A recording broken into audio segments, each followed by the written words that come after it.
ও বাঙালি দোকান খুলি শুন রে আমার গান, নিজের হাতে কাজ করিলে যাবে না কমান, পরের হাতে কাজ করাতে জানি লাগে ভালো, এই ব্যারামে বাঙালি সব ধ্বংস হয়ে গেল।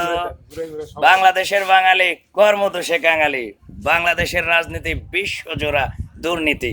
এই বাংলাদেশ কিছুদিন আগে পরপর 5 বার দুর্নীতিতে বিশ্ব চ্যাম্পিয়ন হয়েছিল। এরপরে বাংলাদেশ হয়েছিল ডিজিটাল বাংলাদেশ, স্মার্ট বাংলাদেশ। হঠাৎ কইরা suddenly happened and accident, Bangladesh হয়ে গেল damage, badly damaged the country, hardly broken the condition. Who can handle this situation? Is the Dr. Yunus the right person or wrong? No, he is not.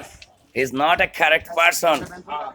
He is a businessman. He can understand only business and economics. He can't understand politics and civics. So he never ever an accurate person to take the people, make them comfortable in our country. This kind of situation. Allah knows better who can handle this. Where is he? Where is he or she? We just wait and see.